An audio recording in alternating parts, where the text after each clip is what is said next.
Okay, so I'm going to try recording this again, with a little less anger. No promises, but maybe.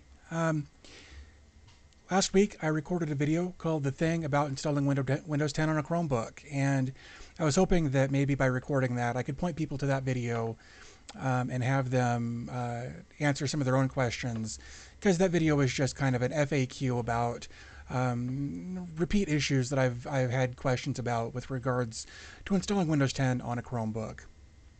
And um, basically, the one thing that keeps coming up is that people get to this screen on their Chromebook where it says something about within 5 seconds press a key to skip this or whatever. And um, I addressed that in the video that I titled "The Thing About Installing Windows 10 on a Chromebook."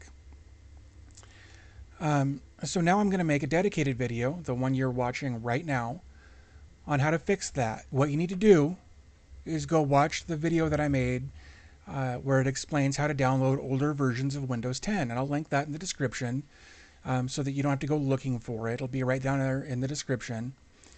And you're going to need to go do that if you get to this screen.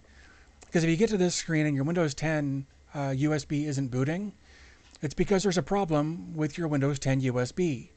Nothing's broken, nothing's wrong necessarily, other than there's a problem with your Windows 10 USB. So what you need to do is go watch the video that I made where I show how to download the April 2018 version of Windows 10.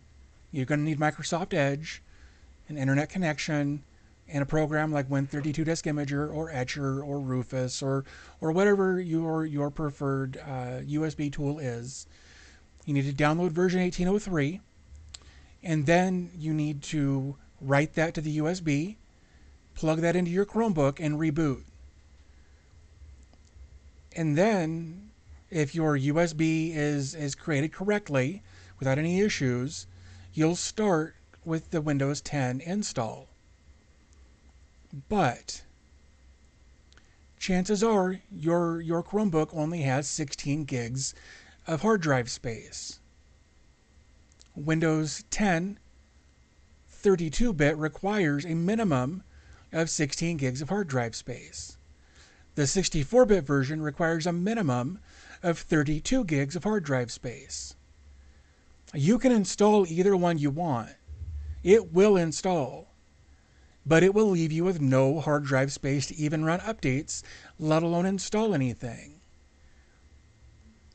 So you're not going to have a good experience if you try to install Windows 10 on your Intel-based Chromebook with a 16 gig hard drive in it.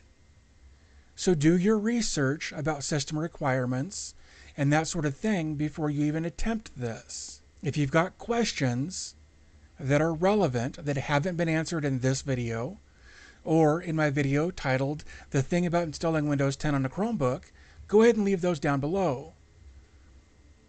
But if you ask a question that was answered here or in that video, I'm not even going to respond.